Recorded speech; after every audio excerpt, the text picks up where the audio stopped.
The New Warehouse Podcast, hosted by Kevin Lawton, is your source for insights and ideas from the distribution, transportation, and logistics industry. A new episode every Monday morning brings you the latest from industry experts and thought leaders. And now, here's Kevin.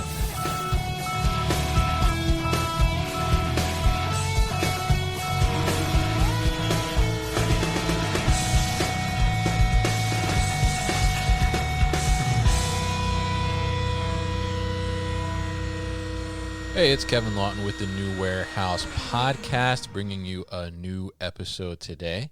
And on today's episode, I am going to be joined by Derek Camp. He is the Senior Manager of Operational Analytics at Milo's Tea Company.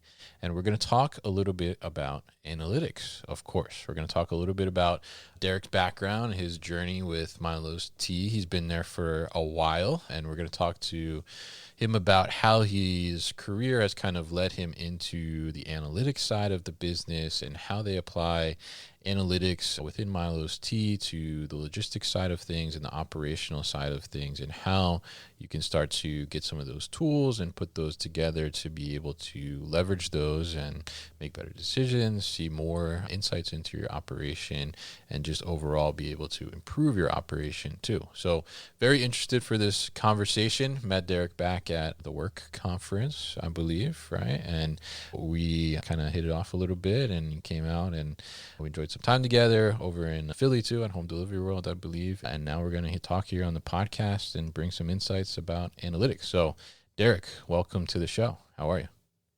I'm good. Thank you for having me. Appreciate it. Definitely. Happy to have you on here. Happy to talk to you and happy to dive into this topic. I am admittedly a little bit of a data and analytics nerd back when I was working in the warehouse and stuff. And so I'm happy to kind of have you join me here and hear a little bit about how you guys leverage this. So tell us a little bit about your background first, and tell us a little bit about your career now at Milo's Tea, and maybe for people that aren't familiar, what is Milo's Tea?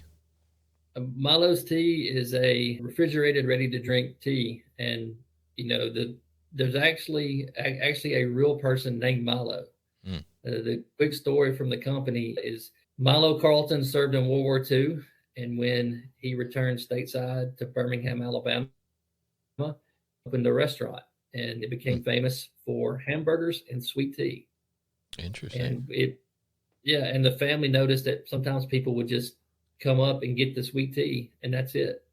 So fast forward to that point to 1989, the Carlton family started putting Milo's famous sweet tea in gallon jugs and selling it to local grocery stores. And fast forward to today, we are the number one refrigerated tea in the country, and we are in all 50 states. So if you are a tea drinker, then go pick up a gallon and see what you think. Yeah, definitely. And definitely good tea. I've had it before, and I'm a big iced tea fan myself, especially sweet tea. So very interesting story. I didn't actually know that history. So it's interesting how people like the tea so much. I guess they said, forget the hamburgers, let's focus on the tea, right? Well, I mean, we are in this. I mean, I'm from Birmingham, Alabama. Yeah. The company is based in Birmingham, so it's a southern thing, but we're reaching across the country for sure. Yeah, absolutely. So tell us a little bit about your background and kind of your journey with Milo's here. I started in replenishment. Okay. And I started 11 years ago in replenishment. We were a much smaller company then. We were more of a regional tea company, and worked in replenishment, sort of managed the replenishment of our largest customer. And then sort of over time, it morphed into more sales analytics. And then so I did that for about 4 years, and then moved over to operations about 7 years ago and started working with the logistics group and doing the analytics for them. And it just sort of started gradually, taking on, more and more work from different parts of operations. And so now I manage a team, and we provide analytical support for all of operations. So, supply chain, logistics, quality, production, CI, maintenance, and inventory. So we kind of cover it all. Interesting. Yeah. And I think it's an interesting thing too, like coming from that sales side perspective a little bit and then coming over to the operations side. And Yeah, I'm curious. I mean, how, did your kind of analytics interest or knowledge, where did that come from, and what really sparked you wanting to kind of continue down that road and continue to develop those analytics more? Well, here's the thing. I had never really worked in an analytics job Mm. my whole career. And I was looking to make a change when I moved to Milo's and saw the job opening and applied for it and said, I thought to myself, I've never done this job, but reading the job description, I think I could do a good job with it. Mm. And, I applied and they brought me in. They actually interviewed me and asked me to take a test, sort of an exercise. Oh, And interesting. I'd they asked me to do a lot of work with, inventory days of supply and like find all the problems in this particular set of data and prioritize them. And so I really had no idea. I'd never worked in replenishment before, but apparently whatever I wrote was good enough. I guess it impressed the right person and they hired me on. And, from that point on, a lot was geared toward analytics, but we were such a small company then, even though I worked technically in replenishment and in sales, it was not uncommon to reach out across different parts of the business and say, hey, we're really having trouble with this particular lane. We need to go ahead and expedite this. And then the scheduler would come to me and say, I've got these 3 loads. How do you want to do it? And I would say, okay, do them in this order. And so it really, being in the company when it was that small, allowed you to wear a lot more hats and understand, how all the pieces fit together in the way that they do. So when I moved to ops, it was almost, especially in logistics, it was more of a natural move. I already had a really good foundation. Nice. Yeah. Yeah. And I think it's really interesting too. I mean, to hear that pivot a little bit, and I'm guessing, I guess you passed the test, you could say there for sure. Right. Yeah. So, I mean, as you kind of started to make this move and you made this change on more of the analytics side, I mean, how did you kind of take some of, because I think oftentimes people maybe find themselves in similar positions, right, where they end up, going after something that initially maybe they didn't start their career out or weren't necessarily set on, but then can find some, insights from what they were doing previously and bring that into what they're doing now. So how did some of like your earlier career experience kind of help you when it came to now looking at analytics and going after like that type of role? The jobs that I had before, of course, they weren't analytical jobs, but they always you had to exercise the analytical part of your brain. And so, I really just called on experiences of the work I'd done in Excel and understood, kind of how numbers kind of work together. And so just once I understood the lingo and I understood kind of what key terms meant in this replenishment role, it really wasn't too bad in terms of just taking all of my past analytical work, which really was sort of a side of the desk type of thing, and really putting it onto the main part of the desk.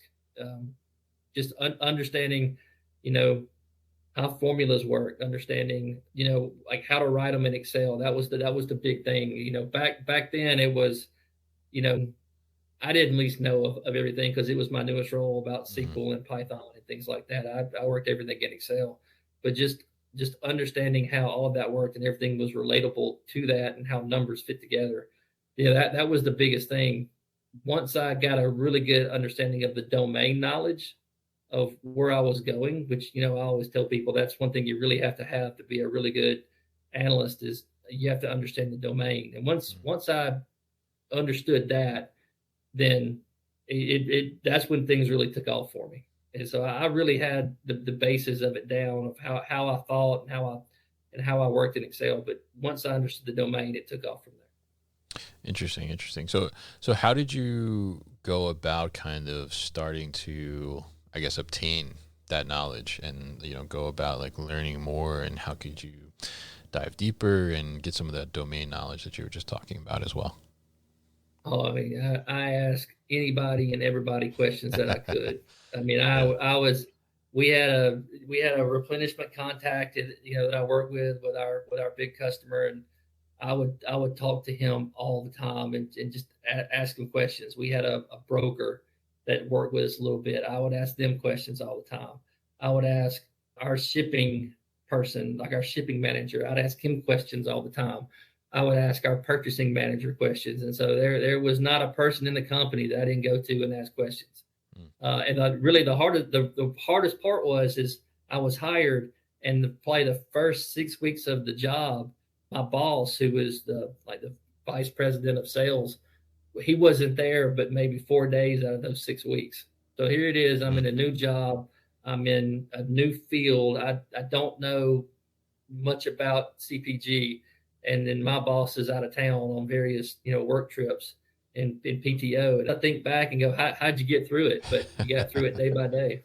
Yeah, absolutely. And I think, that kind of goes to show, like, don't be afraid to ask, right? And, if you're curious, chase that curiosity, and you'll learn about those things, whether it's what you thought it was, or whether you thought it was, or it's something totally different than what you thought it was. Either way, you're going to learn by asking that, and, being inquisitive and curious for all those things. So as we kind of learned about your career a little bit up to this point, and how you kind of got into the analytics side and grew within that part of the business. So tell us a little bit about, from the operational perspective. I mean, what are some of the key analytics that you're measuring in the operation, and why?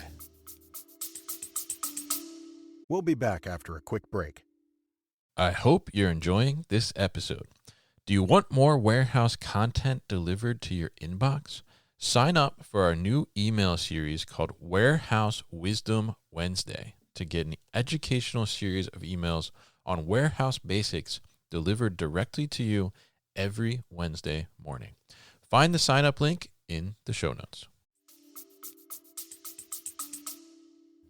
It really varies on what department you're looking into. For quality, we have a metric called CCPM, which is consumer complaints per million. And so that is more of a quality metric that tells you our consumers calling in with complaints about your product, whether it's taste or packaging or whatever. So we have an analyst that looks at that and tries to find ways to become more efficient in that particular metric.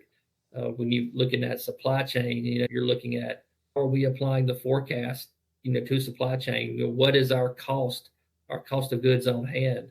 We look at all of that in supply chain. Logistics, of course, is OTIF, on time and in full. Yeah. And I'll come back to that in a minute. But then in production, and this sort of falls into CI and production, but we look at OEE, and that basically is a metric that tells you how efficient you're running your plant. And so the higher OEE you have, the more product you can make in less time, and the lower OEE you have, you're not really being efficient in making your product. And so that is sort of what starts the OTIF metric, is the on time and in full. Shipping or logistics can't ship it unless production can make it on time.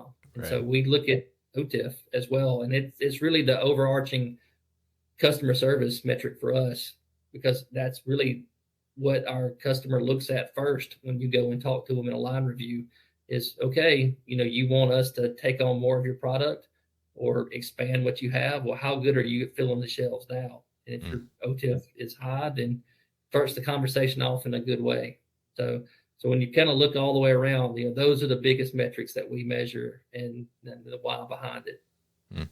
Interesting. Yeah. And I think, those are some, and I love too that you talked about how the one metric is tied to the other metric in a sense, and, they kind of relate to each other. So I'm curious, how did you start to, as you started to learn more about these metrics and, how to measure them and things like that? How did you start to maybe, I guess, like, pick them apart a little bit in a sense to understand like what factors were, either like you mentioned the OEE and how that's kind of tied to OTIF, and, how did you start to understand that, okay, like this is tied to this, or this can impact this one? Like, how did you start to understand that and help the operation start to root cause and figure out like where there are actually problems, because maybe the metric is, not where it should be or it needs improvement? How did you really start to pick that apart when you started to learn more? Well, I mean, I sat in one of my first operations meetings. I sat down and the plant manager said, "Okay, OEE is this," and I looked around and I was thinking, "Am I the only one that doesn't know what OEE means?" And so I had to grab him after the meeting and say, "Okay, what is this metric you're talking about?" Yeah. And he explained it to me, and really started asking a bunch of questions. Over time, you got more and more comfortable with it, and so a great example I can give is we had one line that was not performing as well as the other as all the other lines, and so we kind of got a team together and said, okay, like we've got to fix this, and we just started looking at, I don't want to say granular data, but anytime you look at it in production, you got to break it down by shift. And so you're able to say, okay, this shift is doing this shift is doing that, and maybe shift A isn't an issue, maybe shift D is the issue. And so as we started breaking things down, we looked at things by hour and we looked at things by shift, and then we were able to tell the production supervisors and we were able to tell CI is that if we can pull up this one particular area and pull it up, because this is the one with, it's the lowest hanging fruit, so to speak. We can pull that up. It's going to pull up the entire score.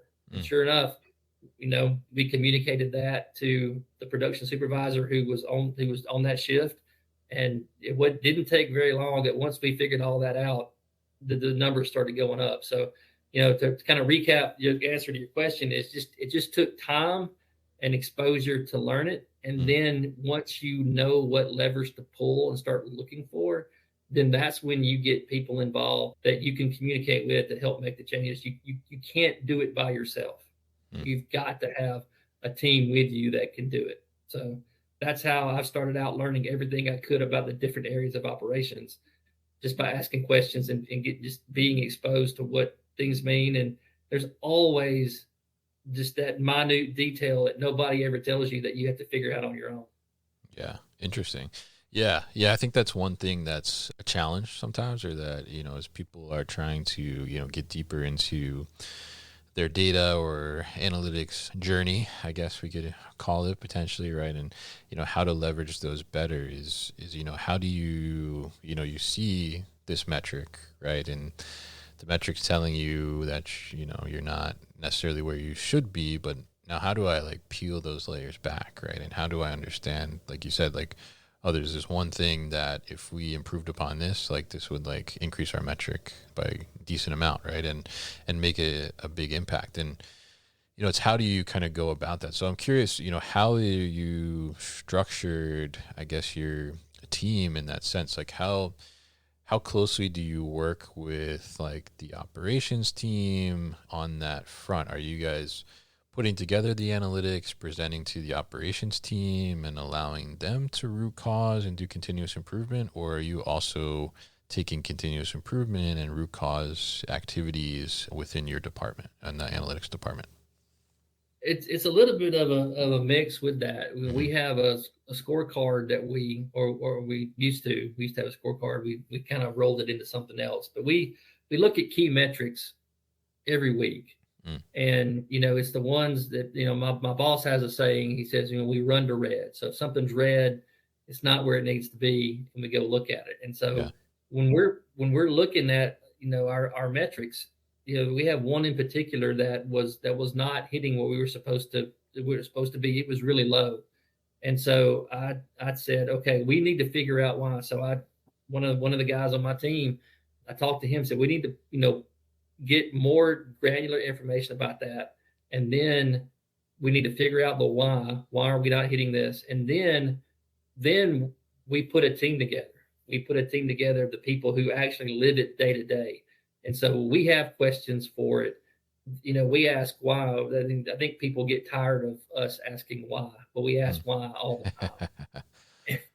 But we do that, and it just depends on what comes out of the meeting. There are certain things that come out of the meeting to where the analysts will say, okay, I can take care of that. I will go and pull this data and figure out, what we're seeing here and how it's changing, or I'm tracking the data to do it. But then it could be that in one case, it's the logistics manager. It falls on him to do a certain task that came out of that particular meeting. Or maybe it was, the production supervisor, it fell on them, or maybe a certain task fell on the maintenance engineer to go do. And so, in this meeting, it's good to have different perspectives on everybody. So in one particular meeting, we had a maintenance engineer, we had a CI manager, we had production supervisors, and we had analytics. And so we had 4 or 5 different perspectives of a problem. And when something came up and an action item came up, it was pretty clear on who was, whose area that fell into. And so we try to find the metrics that are not up to where they need to be. And then we go and we try to get the right people in the room, in the right seats to fix it. Interesting. Yeah. And I love that approach, because I think, having like a stakeholder from each area that could have an impact on that, and in the room together and going through that and understanding, does create like better clarity around that. And I think that makes a lot of sense. And I'm laughing when you say that, you ask why so much, because I remember I used to do that all the time and drive people nuts, right? And like, because they would say like, oh, well, yeah, because of this. I'm like, well, why? Why do you do that? Like, you ask the 5 whys almost, right? Of like, why is that?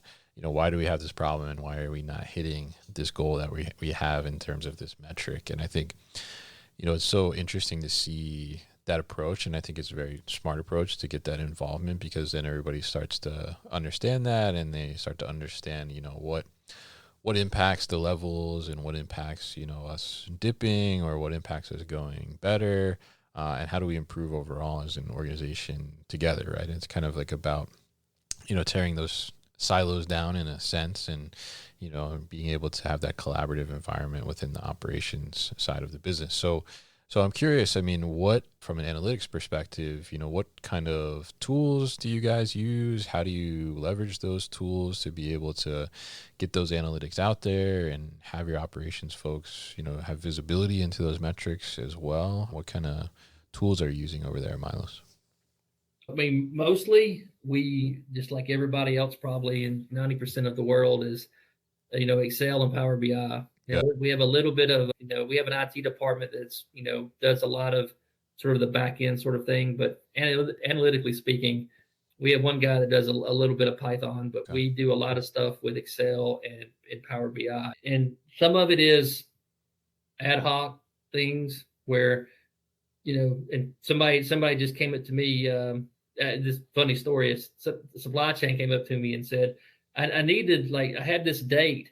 I need to know when I run out. So can you help me? And I said, yeah. So I went in and just put in the today function, in Excel, and then wrote a little form and said, okay, you'll run out of this product on this day. Every day it's going to update, it's going to adjust. So it's, it's some of those ad hoc things that every analyst gets. But then we've got some things that really can go really granular. And I talked about OTIF before. We have a Power BI OTIF report that you could tell me, I know this particular lane, what the OTIF score was for the last 6 months. And we could go pull it really quick and say, okay, it's this, these are the reasons these POs were late. If we had to cut product for some reason, these are the reasons why we had to cut product. And so we can do it really quickly. And I think that's a big thing when you get a request and you can turn it around within 10 minutes. That's really big. And then other things, we track between Power BI, Excel. We do most of it, but the things we track category spending in Power BI. We've done some work with that with our supply chain analysts, with our, what I call our indirect spending. They buy anything from pens to palletizers. It's very wide ranging. And so they have to get category spend. And so that's in Power BI. But mainly that's our 2 big things, but it really spans the gamut between, on a given day, you're looking at, supply chains looking at how much they spend in these different categories. And then you're looking at, our CCPM and, why it was what it was in quality. And then you're looking at what caused a certain line not to hit goal in the production floor. And so it is a wide range of different things that we look at. And most of it is through those two things, but we have a data warehouse that we use. We have a system that I may have talked about, but it's like a system where you look at when you go to a restaurant and they say, we've checked in, here's a buzzer, and you will call you when you're ready. We have that for our drivers. So when they come in to pick up a load, they check in and then a clock starts and it says, okay, this is the amount of time that you're waiting. Then when they get put on a door, that clock stops. The wait time for the door starts. And so you've got a wait time and you've got a load time and a total time. We have a WMS that we use to look at shipments and cooler inventory. In fact, we're able to tie those together and see how fast different people in the cooler load cases. So, we have our logistics person can say, like, what's the goal for how many cases somebody should load in a day? And they say it's X. We can just draw a line and say, okay, everybody below this line, they need some coaching. Yeah. And it could be that maybe they're 90 days into the job and they've never driven a forklift before, but then you can track their progress week by week. And it's just because we've got two different systems that we're able to join up. Interesting. Yeah. And I think it's interesting to get that insight and see how you approach those different metrics and get that information. So I guess what about from like a visualization perspective? I mean, do you guys use like TVs in the warehouse or the operation to show these metrics, or how does that work? Do you put those metrics out there? I know people take like different approaches and have different feelings about that. We have TVs up in the plant that show the OEE, and I think we just put them back up. We had them for a while. I don't know why they went down, but we just put them back up. So if you're running a particular work order, you can see whether it's green if it's above goal and it's red if it's not. So you can look at that and tell automatically how you're doing. It's kind of like, how do you know if you're winning? You look at the scoreboard type mentality. And so we have that. We've got TVs in the break room that kind of roll through, different company news and things like that. We've got, quarterly town halls that all this information is disseminated out, and even from other departments. And we're working on getting something in the cooler to be able to show, how many cases we shipped out on a given day by shift as well.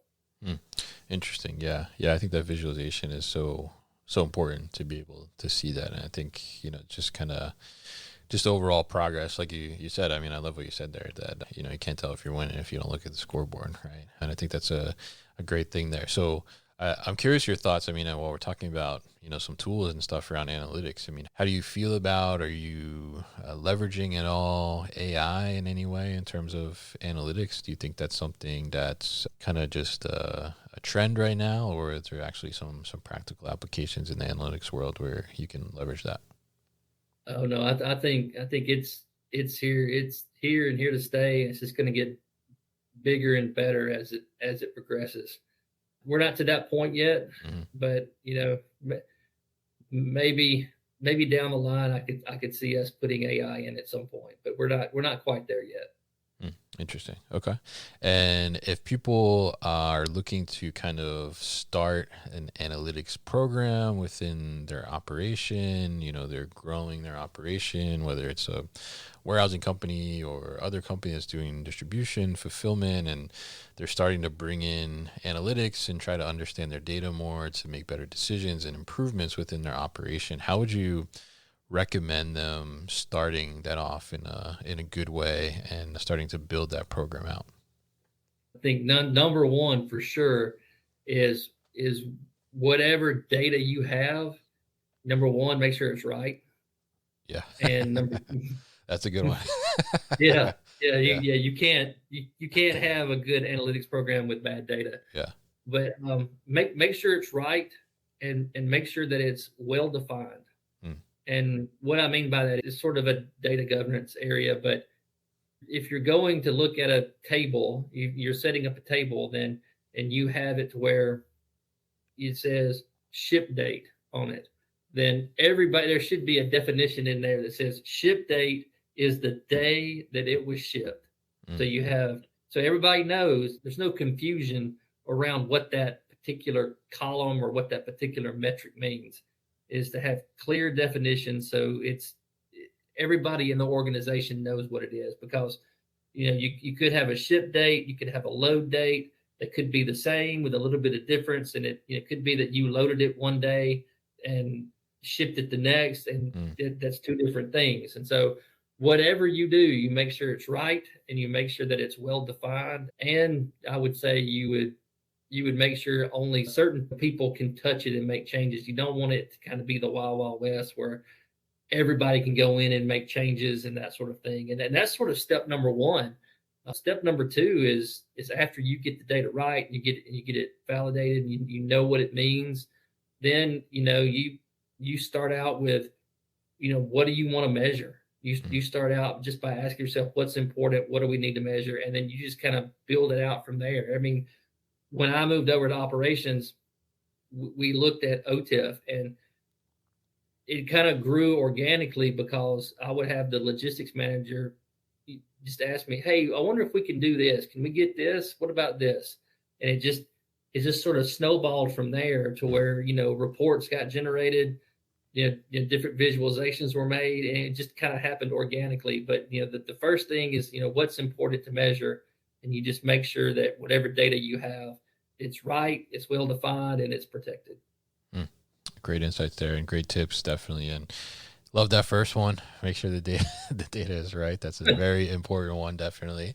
And I love the definition one too. I think that's a big one. And that kind of was recalling some things in my career where, we were continuously explaining to other parts of the company or operation that, no, this means this and this means that. And I think that becomes increasingly important too, as you start to mix in multiple systems as well, right? Because it may come up in one system as one thing, it may come up in another system as another thing, but it's the same thing. So being able to have those definitions, I think, is a great point there as well. So very interesting to talk to you here, Derek, and really appreciate your insights on the analytics side of thing, and that's what analytics is all about, right? Insights. So it's good to talk to you and learn about how Milo's approaches this, and also hear some of your experience throughout your career and how you've developed this analytics program, and learn more about analytics yourself as well. I think really insightful and useful for people out there to be able to learn more and have that never-ending curiosity. So I want to thank you for coming on the show again. And if people are interested in either getting in touch with you or learning more about Milo's tea, or where to get it and take a couple sips and taste it, what's the best way to do that? You can go to drinkmilos.com, and that'll tell you all you need to know about Milo's tea, and where you can pick up a gallon or a 20 ounce and what flavors we have. And as for me, if you want to reach out and connect to me on LinkedIn, my name is Derek Camp, and I'm the Senior Manager of Operational Analytics for Milo. So shouldn't be too hard to find. All right, great. And we'll definitely put all that information at thenewwarehouse.com as well, so people can easily find it. So Derek, thank you once again for coming on the show today.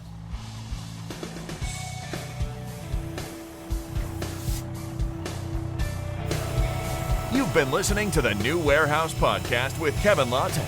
Subscribe and check us out online at thenewwarehouse.com.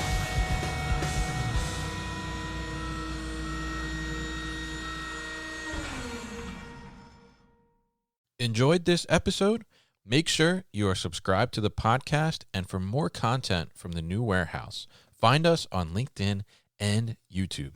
Links to subscribe can be found in the show notes, and for everything The New Warehouse, head to thenewwarehouse.com.